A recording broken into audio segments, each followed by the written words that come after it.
Gênesis 3, verso 4 e 5 diz assim. Gênesis 3, 4 e 5. Então, preste bem atenção na leitura. Então, a serpente disse à mulher.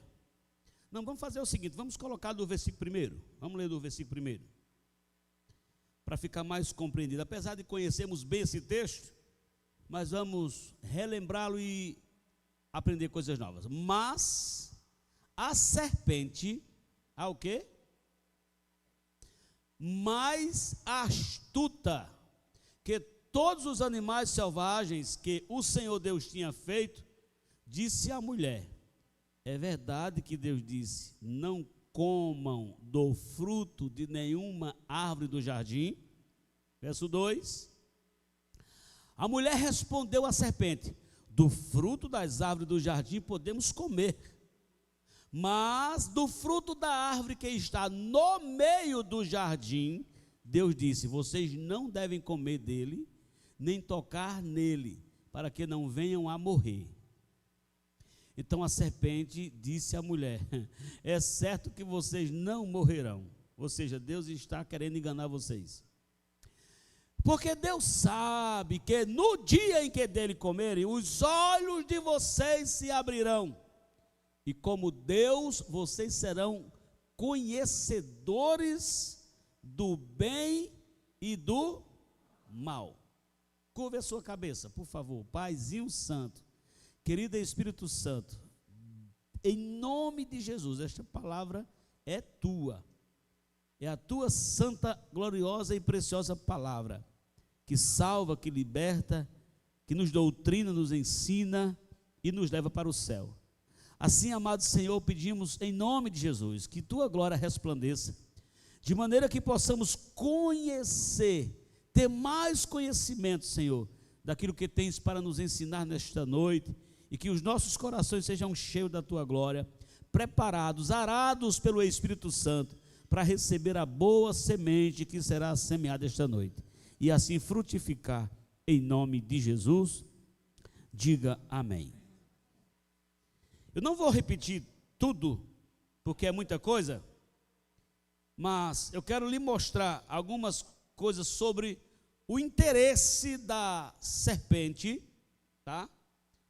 De enganar o homem, de fazer com que o homem comesse do fruto que Deus disse para ele não comer, e assim, fazendo assim, ele seria morto. E qual seria o interesse de Satanás em querer que o homem conhecesse o bem e o mal? Já que o mal não existia, somente o bem, porque o mal ainda não existe, o mal é a ausência de bem, do bem. Por isso, se a igreja evangelizar, se a igreja ganhar almas para Jesus, pode ser o mais miserável dos homens. O mal que está na vida dele desaparece e o bem entra, transformando ele num servo e numa serva de Deus. Então, qual eram os propósitos de Satanás que estava incorporado naquela serpente com o ser humano? Primeiro, o homem ficaria independente de Deus. Eu vou repetir bem rápido aqui, porque isso aqui durante a semana nós já estudamos. Primeira coisa, o homem ficaria independente de Deus. A proposta do diabo era que o homem não precisava de Deus. Tanto é que essa mesma proposta ele continua fazendo hoje, e você vai encontrar muita gente achando que não precisa de Deus. Segundo passo, ficaria livre para conhecer o bem e o mal. Terceiro, poderia escolher servir a Deus ou ao diabo. Quarto passo, o homem viveria segundo a carne, soberbo, teria os reinos do mundo e a glória deles. Isso é o que Satanás oferece, até mesmo para Jesus, no capítulo 4 do Evangelho de Mateus. Então, Satanás estava propondo que longe de Deus, a vida era do homem. Ele não precisava dar satisfação a Deus. Ele não necessitava ter comunhão com Deus. Essa era a proposta do diabo. Você vai fazer o que você quiser. Na linguagem bem popular, né? Você é dono do seu próprio nariz. Então, o diabo não só disse para o casal que o pecado tem que eles deveriam ser independentes, e que Deus, ele coloca Deus como se Deus fosse egoísta, que quisesse somente o poder para ele, o conhecimento para ele, mas ele não diz para o casal as consequências daquela desobediência e daquele pecado que eles iriam cometer. O diabo não fala isso. Satanás sabia que o homem longe de Deus só escolheria o mal. Preste atenção. O diabo sabia que se ele conseguisse afastar o homem de Deus, o homem seria propenso, irmãos, a simplesmente escolher somente o mal. É só você fazer uma leitura do que acontece à sua volta, do que está acontecendo no mundo, tá? Então, quais são as escolhas feitas pelos homens desde o capítulo 3 de Gênesis? Antes da queda, o homem só conhecia o bem, ele não necessitava de conhecer o mal, e agora tem que escolher entre o bem e o mal. Ele tem que escolher entre a bênção e a maldição. Ele não precisava escolher entre a bênção e a maldição, porque ele só vivia na bênção, na presença de Deus. Ele estava num jardim, Deus estava sempre com eles, conversava com eles, e ele não precisava do mal.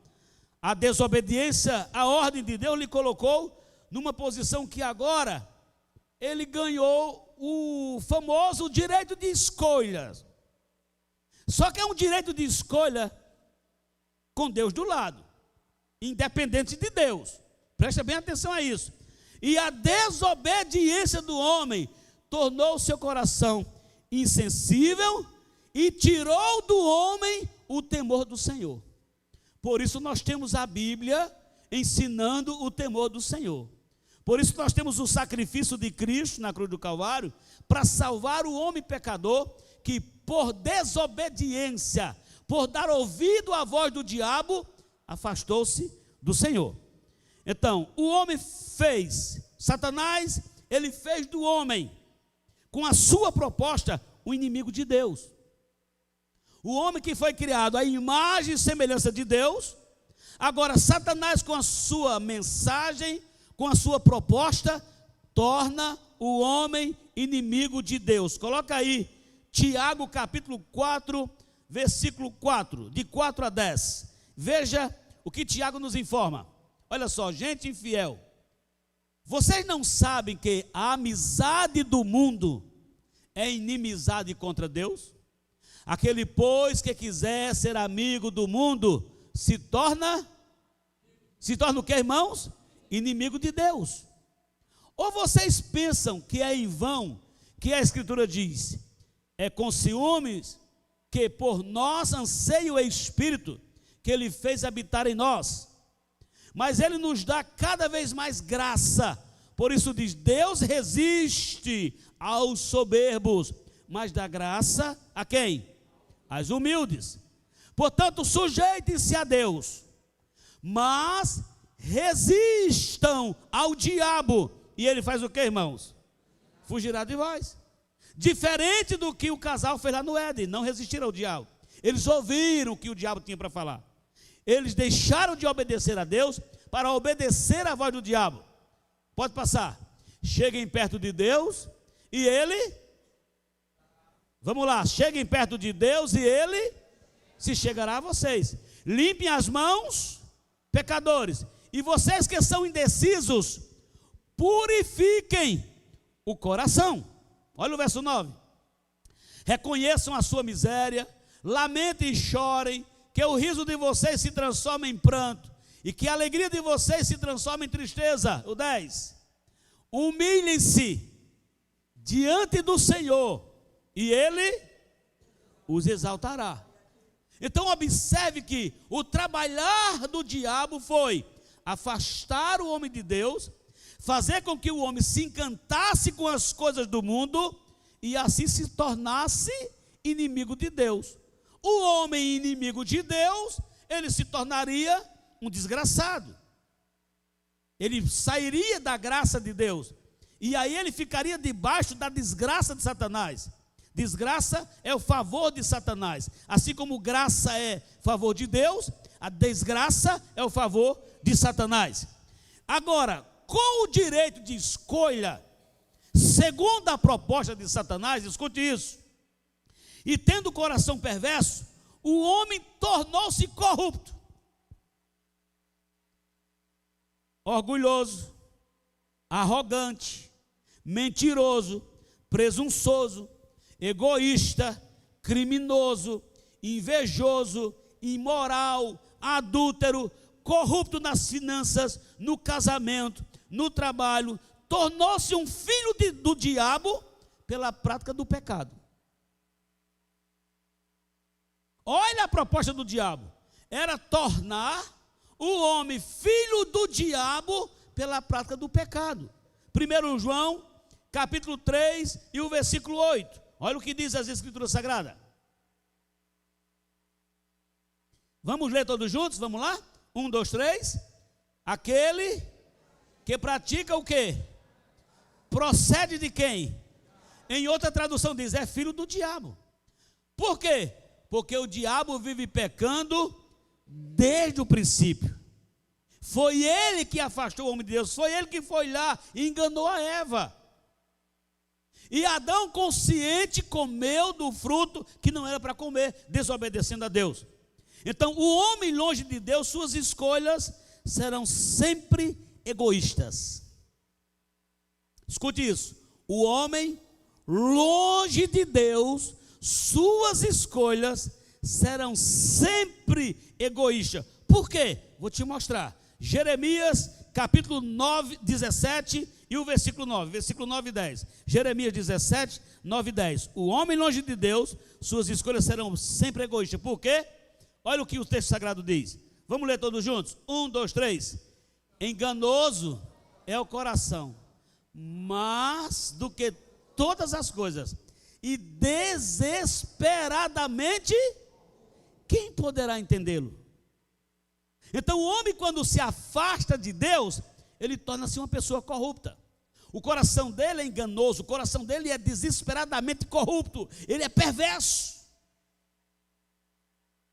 A única maneira do homem mudar de atitude é se achegando a Deus, é entregando sua vida para Jesus, é se colocando na presença do Senhor, porque senão o coração dele vai ser sempre perverso, o coração vai ser sempre corrupto. Então o homem passou a praticar as piores atrocidades, que vai além do que eu e você possa imaginar, tudo por causa do pecado. Vou repetir, o homem passou a praticar as piores atrocidades, que vai além do nosso pensamento. Rouba, mata, destrói, tem prazer na miséria e na desgraça dos outros. O homem é difícil de perdoar, mesmo quando já foi perdoado. Tira proveito de situações e da miséria dos outros. É assim o ser humano afastado de Deus. É assim o homem que está longe de Deus. Então, o direito de escolhas em conhecer o bem e o mal foi adquirido através da desobediência para com a ordem de Deus.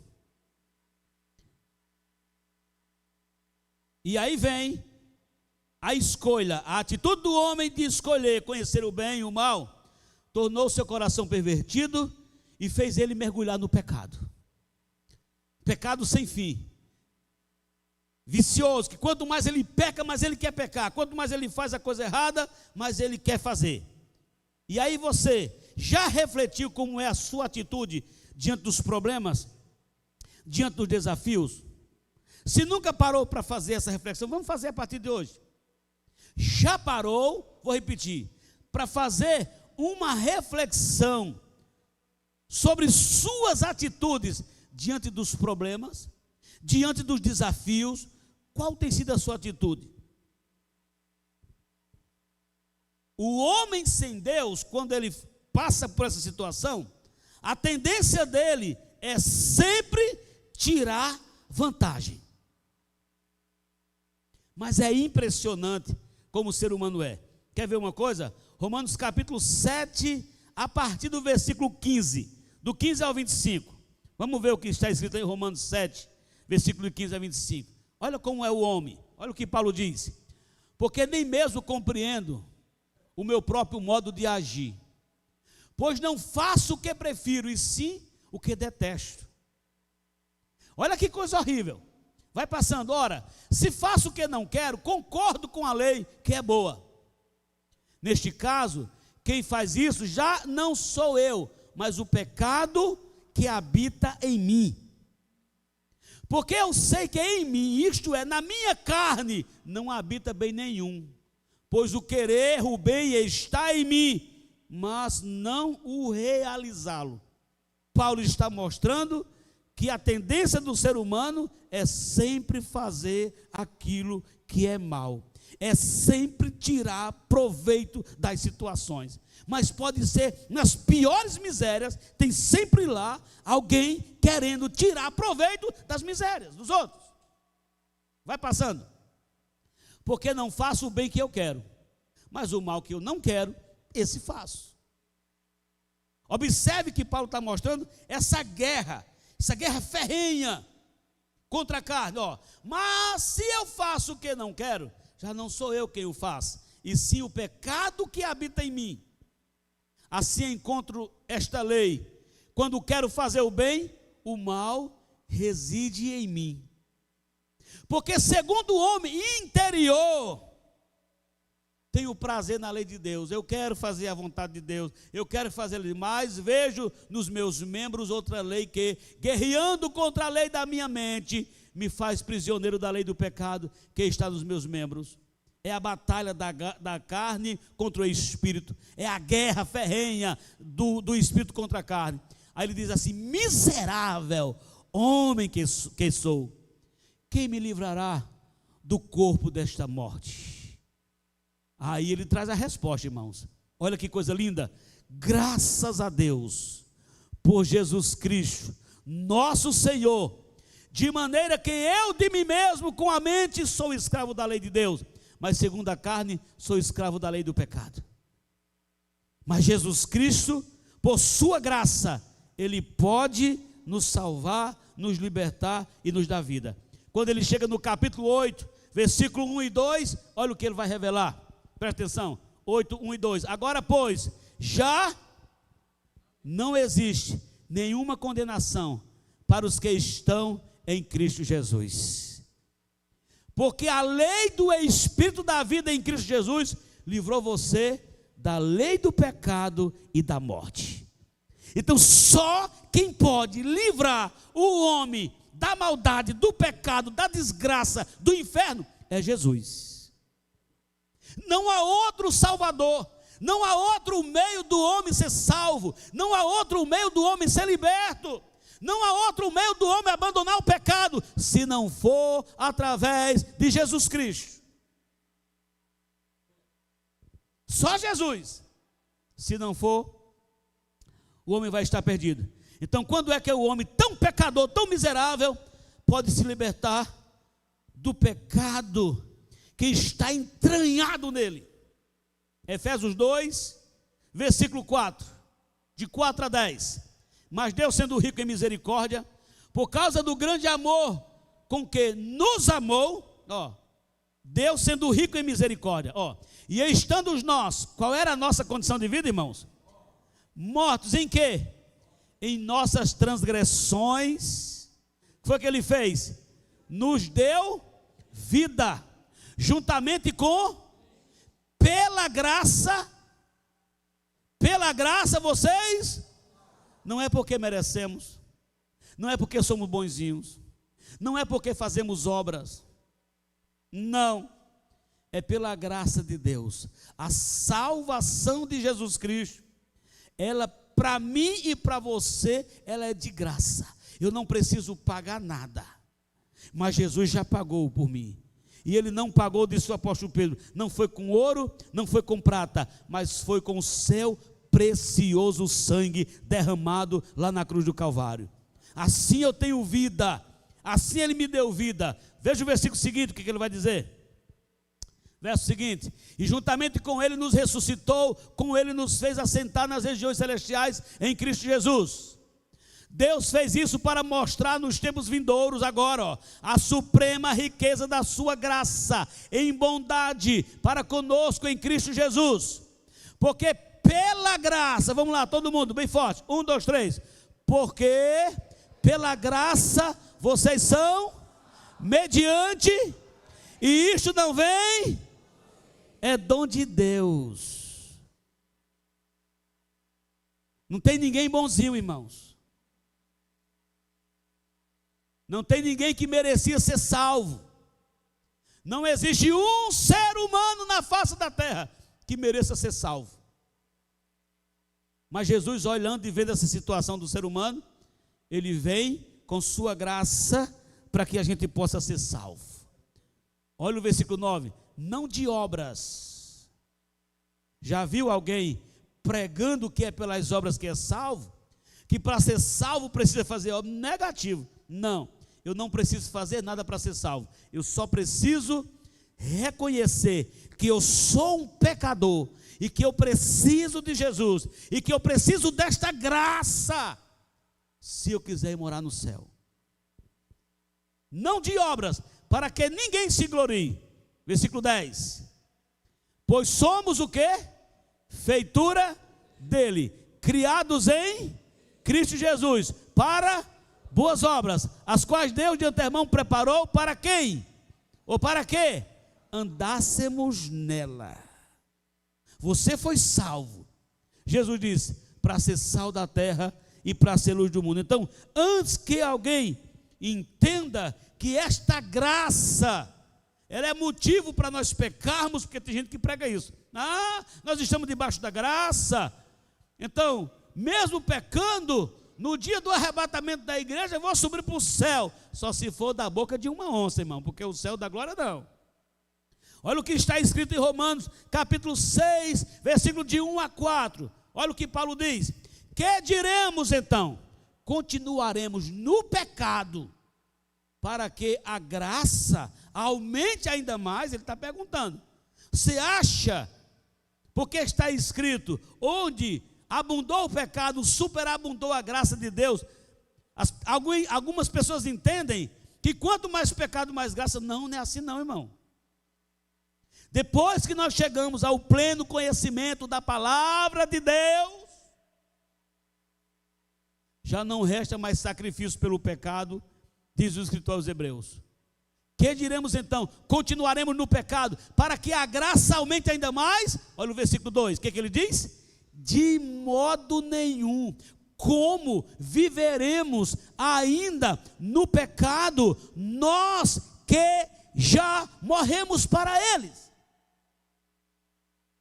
Nós já morremos para o pecado. O pecado não pode mais fazer parte da nossa vida. Olha o versículo 3. Ou será que vocês ignoram que nós que fomos batizados em Cristo Jesus, fomos batizados na sua morte? Passe. Fomos sepultados com Ele na morte pelo batismo, para que, como Cristo foi ressuscitado dentre os mortos, pela glória do Pai, vamos lá todo mundo? Assim também nós andemos em novidade de vida. Você foi salvo para andar em novidade de vida. Diga para o seu irmão, você foi salvo para andar em novidade de vida. Por isso que o pecado, irmãos, a queda, a ação de Satanás lá no jardim, deixou o homem cheio de dúvidas, indecisões e tornou o homem inconstante. O pecado trouxe essas 3 desgraças para a vida do ser humano: dúvida, indecisão e inconstância. A maioria das pessoas são assim. Tiago fala isso. Tiago capítulo 1, versículos 6 e 8. Mostra que nós não podemos ter dúvida quanto àquilo que Deus pode nos dar. Que um homem que é inconstante, que é indeciso, ele nunca vai receber nada de Deus. E Satanás luta todos os dias para você desistir do que Deus tem para você. O diabo luta todos os dias para sermos inconstantes naquilo que a gente faz. O diabo luta todos os dias para termos dúvida se somos salvos ou não. Tem pessoas, irmãos, que têm dúvida se é salvo ou não. Se você se arrependeu dos seus pecados, se você abandonou os pecados e aceitou Cristo como teu Salvador, você é salvo sim. Queira o diabo ou não, você já está lavado pelo sangue de Jesus. Agora, se você estiver pensando que vai ser salvo pelas obras, eu convido você a repensar. Então vamos lá. Vamos entender a queda um pouquinho desse pecado original que trouxe tudo isso que eu já falei aqui para o ser humano. Vamos entender um pouquinho do que foi essa queda. Começando pela serpente. Então vamos lá. Observe que o capítulo 3 de Gênesis, pode colocar aí 3, versículo 1. Observe bem. Ele diz assim, ó: mas a serpente. Esse momento agora só tinha 2 pessoas na terra. Quem eram eles? Ixi, pergunta, hein? Quem eram eles? Adão e Eva. Mas a terra já estava povoada com os animais. Adão, inclusive, já tinha dado nome a todos os animais, todos os tipos, as aves, os animais domésticos, os animais selvagens, tudo. Preste atenção agora, irmão. Aqui é uma palavra de guerra e você precisa aprender isso aqui. O que acontece? Olha o texto, olha o detalhe do texto, escute isso. Mas a serpente, mais astuta que todos os animais selvagens que o Senhor Deus tinha feito, disse à mulher: é verdade que Deus disse, não comam do fruto de nenhuma árvore do jardim? Vamos lá. Mas a serpente o que, irmãos? Mais o que? Astuta. Presta atenção. Por que o diabo não procurou um elefante? Vamos pensar agora? Por que ele não procurou um pombo? Por que o diabo não procurou uma vaca, um boi, um leão, um tigre? Por que ele não procurou? Ele procura o animal mais o quê? Vamos lá, irmão, vamos lá, para a gente aprender. Ele procura o animal mais o quê? Astuto. Aquele que tinha a possibilidade. E aí, para a gente entender esse texto, para nós entendermos o que aconteceu aqui, eu preciso aprender, saber o que é astúcia. Para entendermos essa ação maligna, se faz necessário compreendermos o significado real da palavra astúcia, que é esperteza, habilidade em enganar, inteligência para o mal, que recebe conselho de Satanás. Vou repetir. A astúcia significa esperteza. Segundo lugar, habilidade em enganar. Terceiro lugar, inteligência para o mal. Quarto lugar, a pessoa astuta é propensa a receber e a ouvir conselhos de Satanás.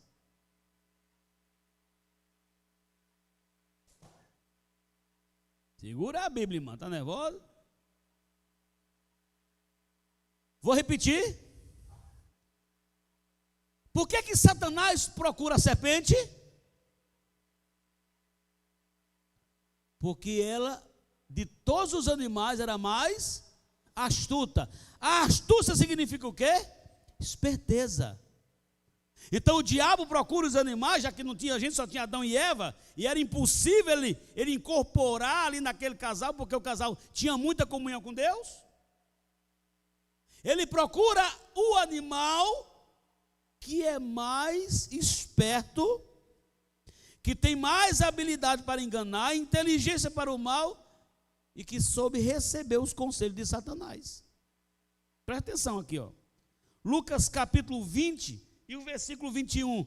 Vamos entender o que é astúcia. Lucas 20, 21 a 26. Vamos lá.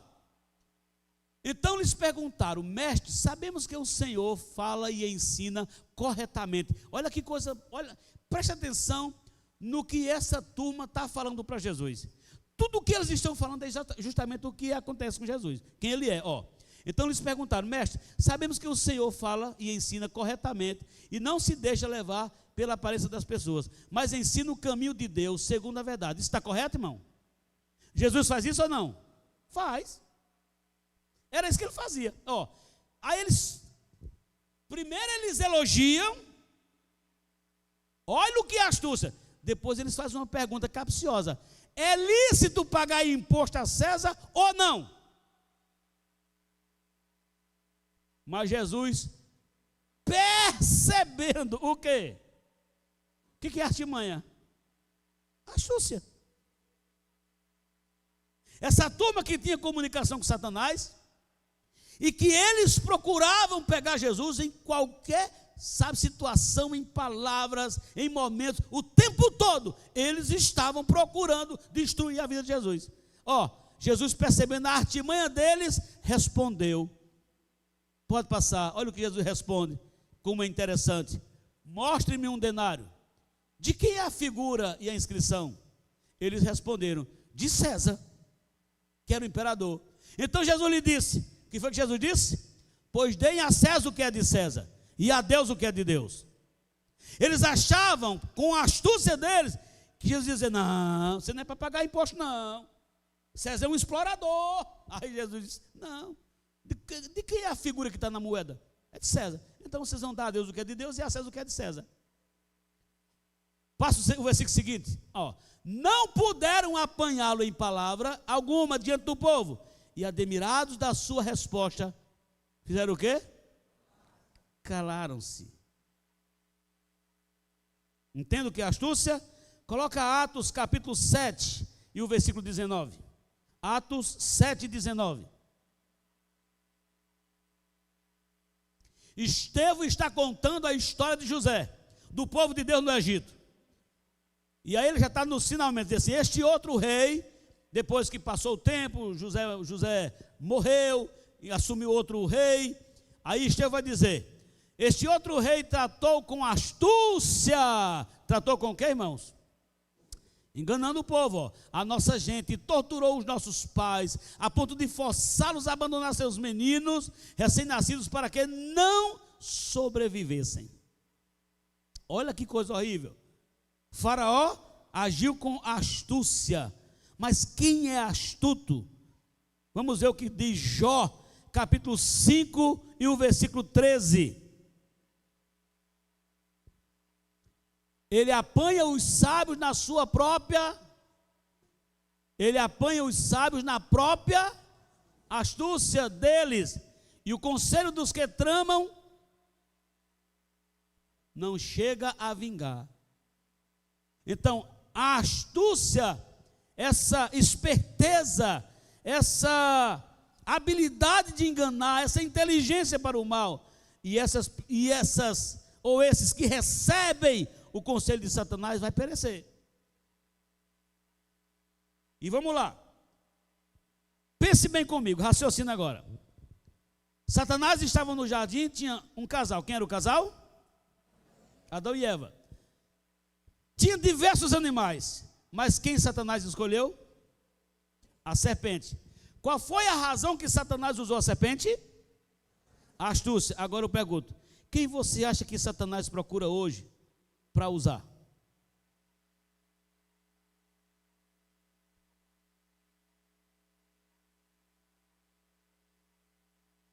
É profunda a palavra de Deus, né, irmão?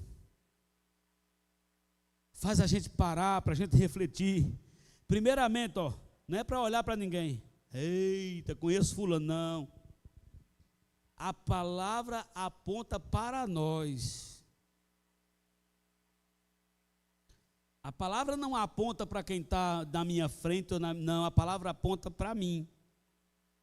É esse momento que eu preciso parar, refletir e dizer: meu Deus, será que essa desgraça existe na minha vida, esse negócio de astúcia? Será que eu tenho usado de esperteza com alguém? Será que a minha vida não é um engano?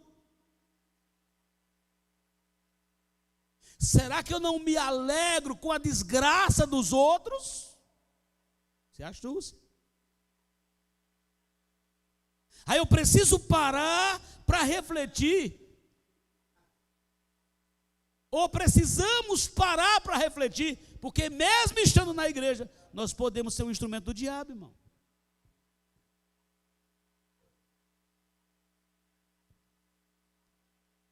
Por isso você precisa, vou repetir, olhar para quem? Para você mesmo, irmão. Por quê? Porque só quem conhece você são 4 pessoas: o Pai, o Filho, o Espírito Santo e você mesmo. Você sabe por onde anda, você sabe o que você tem pensado, você sabe o que você tem realizado, você sabe das suas atitudes, você sabe se tem ou não enganado, você sabe.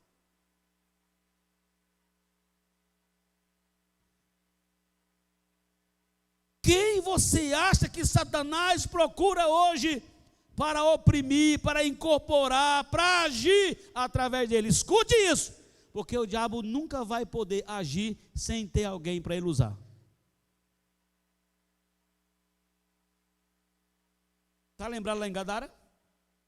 Quando Jesus colocou o pé, foi o que aconteceu?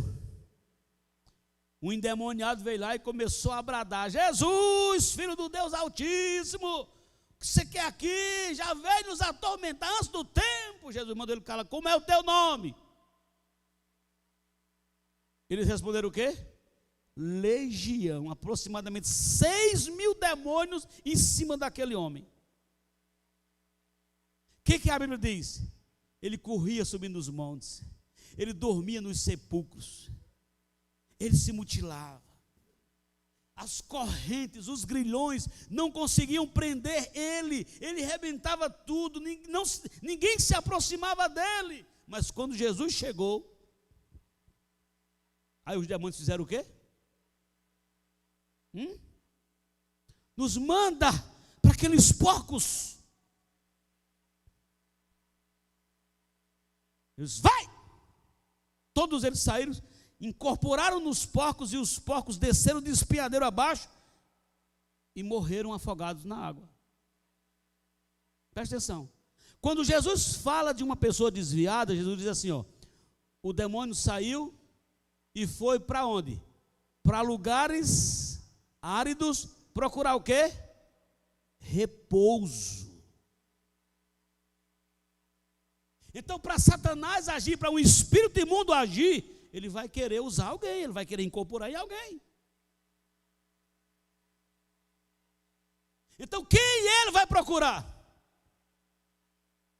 Vai procurar os que são astutos, os que gostam de conversinha, os que gostam de fuxico, os que falam mal da vida dos outros, os que têm prazer de espalhar desgraça, os mentirosos. Você pode estar na melhor igreja do mundo, com o melhor pastor da terra. Marido que bate mulher, mulher que bate marido, porque não é só marido que bate mulher, não. Tem umas mulheres que são brabas que só o cão.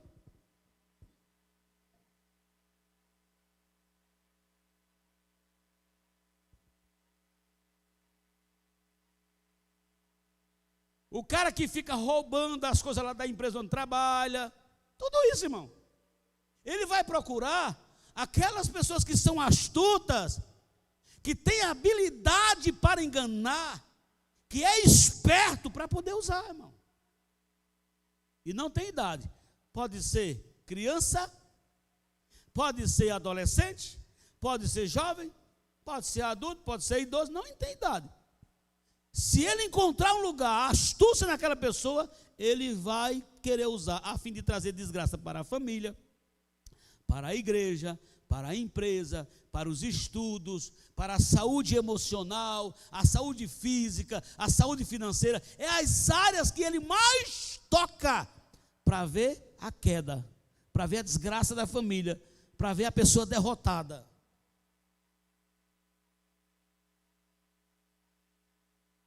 O diabo não cria nada e não faz nada novo, ele trabalha com as mesmas armas.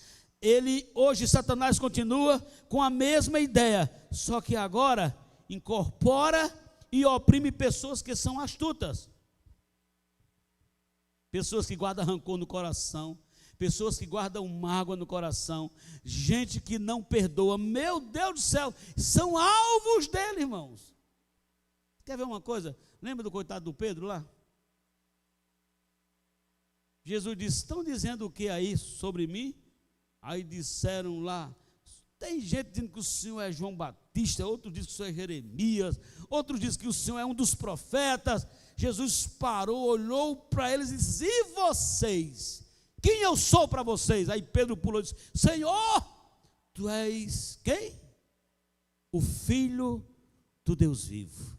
Aí Jesus disse: bem-aventurado és tu, Bar-Jonas, porque não foi a carne e o sangue que tu revelou, mas foi o meu Pai que está no céu. Pedro acabara de receber uma revelação de Deus, de quem era Jesus. Aí Jesus continua a conversa e diz assim: agora, importa que eu vá para Jerusalém, e lá eu vou ser entregue nas mãos dos malfeitores, vou sofrer, vão me matar. Aí Pedro diz: opa, vem cá, Jesus, vem cá. De jeito nenhum vão fazer isso com o Senhor. Jesus: para trás de mim, Satanás, que tu só me serve de pedra de tropeço. Como é que pode, irmãos?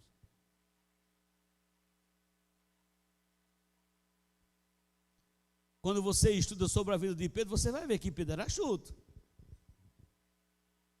Só em você ler aqui a vida de Jesus, os 4 evangelhos, antes de Pedro se converter, você vai ver. Foi ele que negou Jesus.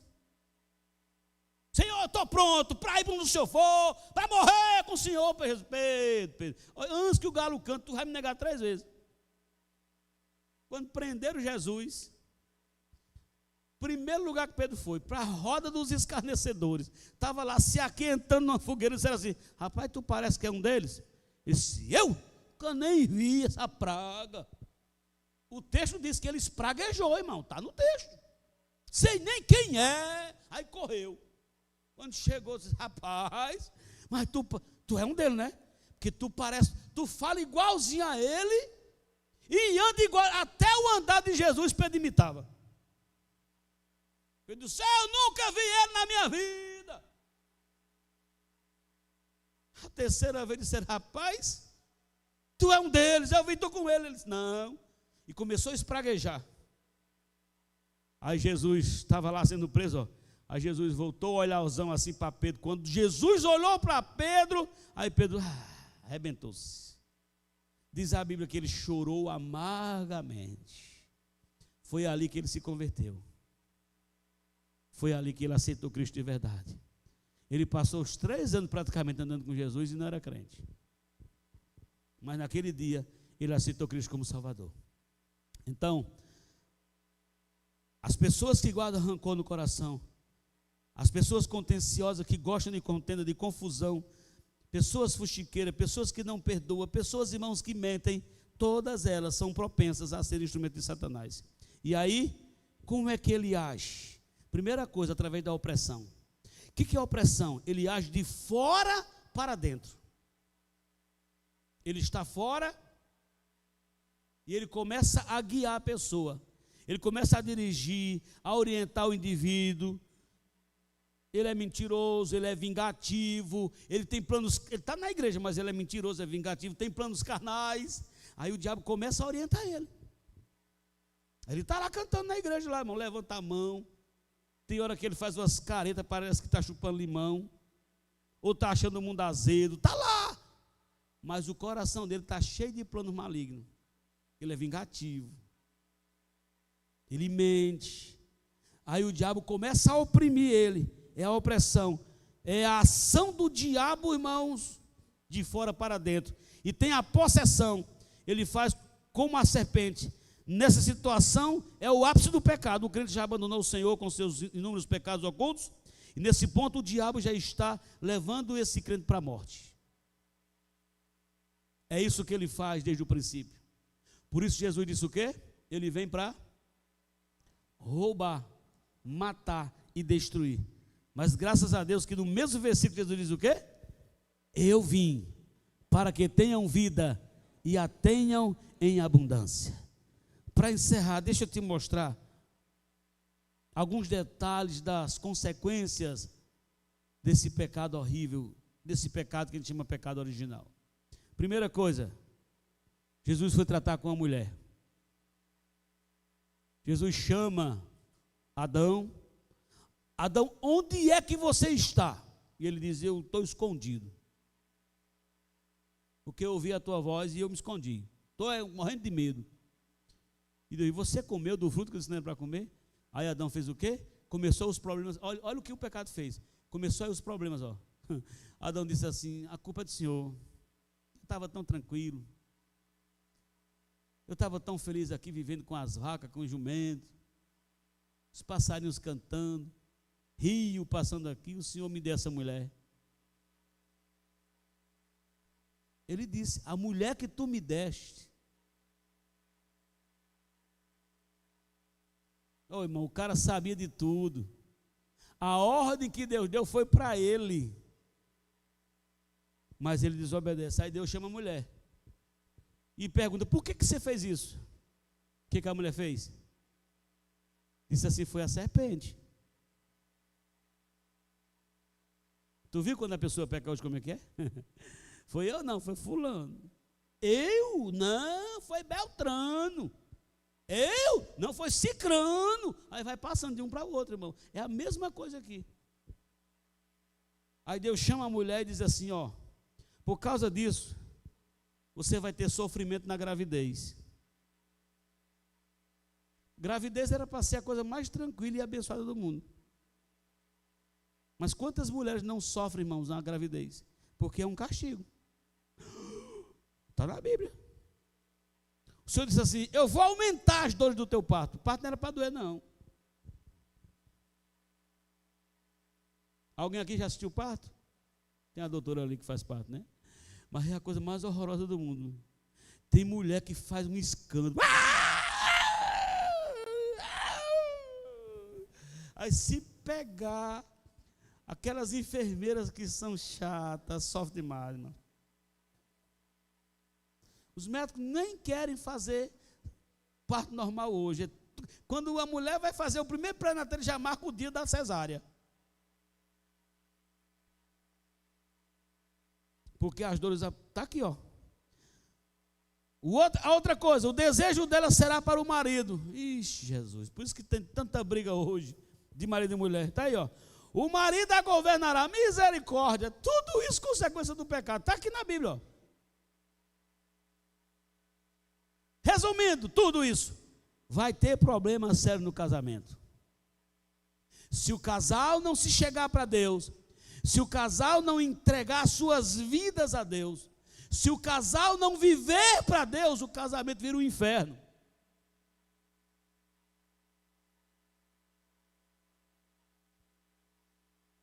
Se a mulher não compreender a sua posição de esposa, se o homem não compreender a sua posição de esposo, se eles não se basearem pela palavra de Deus, meu irmão, o casamento vira um inferno. Por causa disso aqui, ó. E o homem? Aí o homem foi pesado o negócio. Porque veio para nós tudinho. Primeira coisa, Deus disse assim: a terra vai ficar maldita, por causa de você, Adão. Houve uma mudança na geografia, irmãos. A terra tornou-se maldita. Segunda coisa, você vai ter fadiga para obter o teu sustento. Aí, esse trabalho, o negócio de você se levantar todo dia de manhã para trabalhar, a culpa é de Adão. Está aqui, irmão.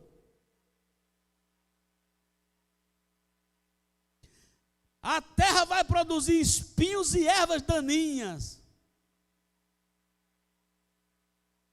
Você já prestou atenção? Rapaz, qualquer brechinha que tem numa cerâmica, o asfalto, um negócio desse duro, mas se tiver uma brechinha, quando você olhar, está lá a bichinha, a erva daninha nascendo. O quintal lá de casa é o limpo. Se cair uma gota de água, o mato nasce de novo. Rapaz, misericórdia. Ou Adão sem vergonha, meu irmão. Porque a terra ficou maldita, vai produzir espinhos, ervas daninhas. Vai ter o que também, Adão? Morte física. E agora você vai morrer e você vai voltar para o pó de onde você veio. Tudo isso consequência do pecado. E aí vem agora. Ele foi expulso do jardim, o lugar das delícias. Ele é expulso do jardim. E essas foram, irmãos, apenas o início de uma enxurrada de problemas e consequências que duram até hoje. olhem para mim, abram mais os ouvidos e os seus olhos. Vou repetir.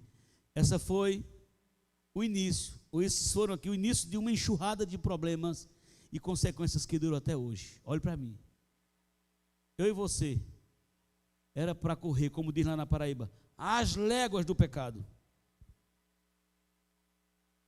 Nós éramos para corrermos às léguas do pecado. Foi pecado, apontou que é pecado, sai de perto. Porque o pecado, irmãos, continua trazendo as mesmas consequências que começou lá no Jardim do Éden. E encerrando a mensagem, quando você chega no capítulo 4, você vê o resultado disso. Agora o casal expulso do jardim.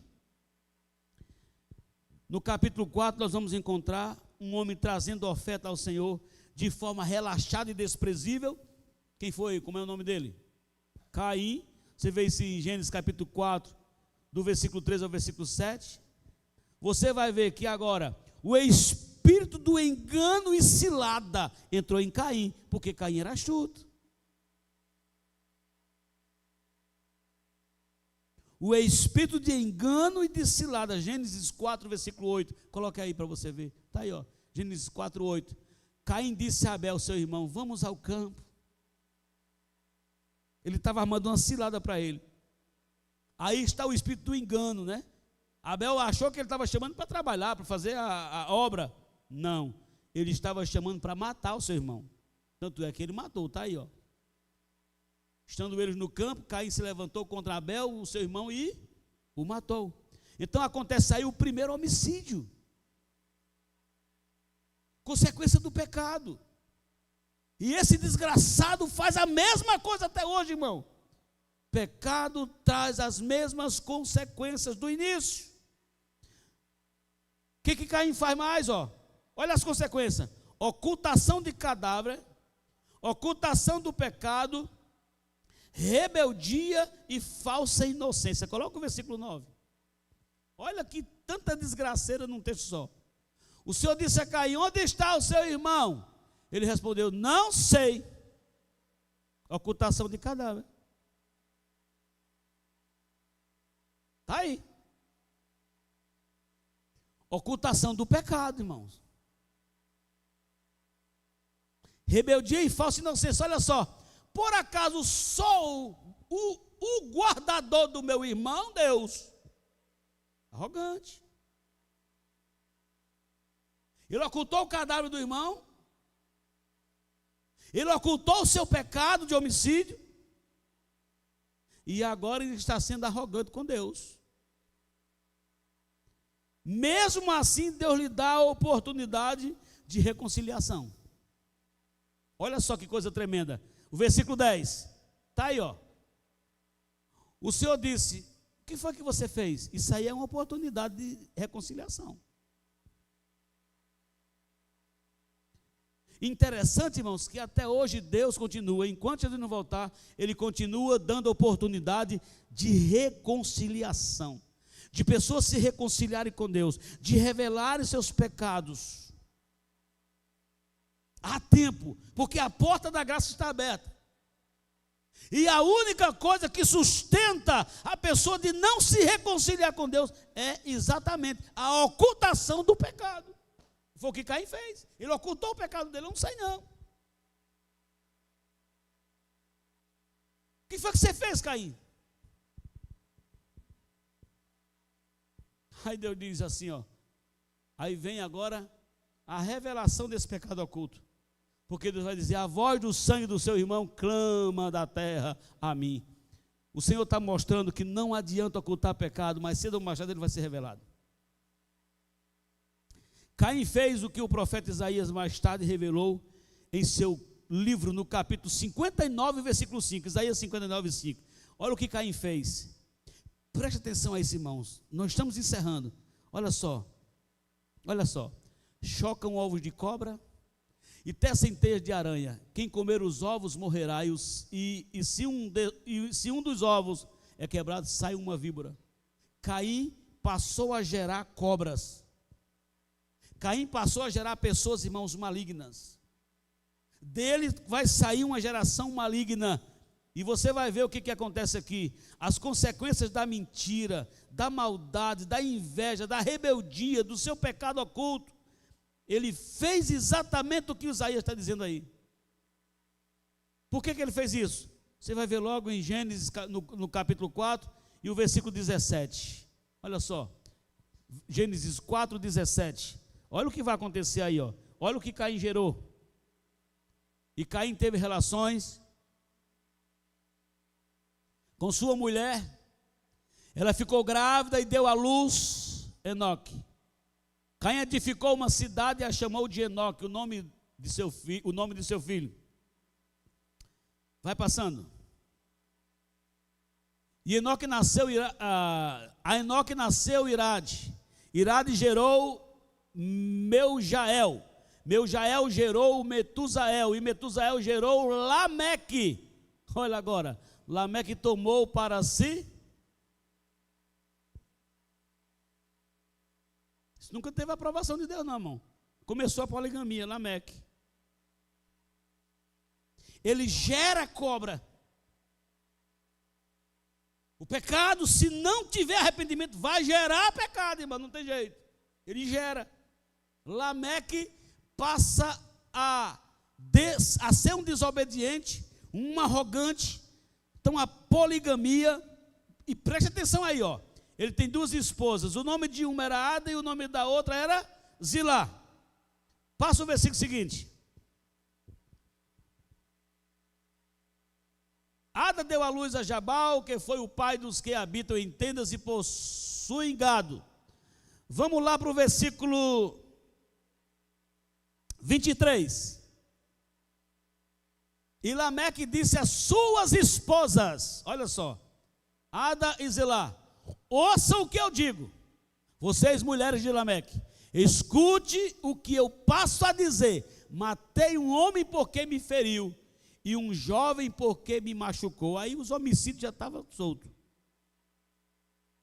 E Lameque disse às suas esposas, Ada e Zilá, ouçam o que eu digo, vocês mulheres de Lameque, escuta o que eu passo a dizer. Matei um homem porque me feriu, e um jovem porque me machucou. Ao 24. Se Caim é vingado 7 vezes, Lameque será vingado 70 vezes 7. Olha a soberba dele, olha a arrogância. Agora, veja o tratamento dele com as esposas. O que ele está fazendo aí? Ameaçando. Ele está ameaçando, ele está metendo medo nas esposas, e ele está, escute isso, desvalorizando suas esposas, irmão. Ele tem a sua esposa apenas como uma mulher para procriar e para lhe causar desejo. Aquela mulher não vale nada. Eu te pergunto, irmão, daí para frente, como era a vida das mulheres? Por que até hoje existe uma guerra com esse negócio? Tem gente que luta até que esse negócio como é o nome mesmo aí? Feminismo. Feminicídio é todo dia na televisão. É uma briga para a mulher querer ser mais do que o homem querer ser mais do que a mulher. Mas como foi que Deus criou o homem e a mulher?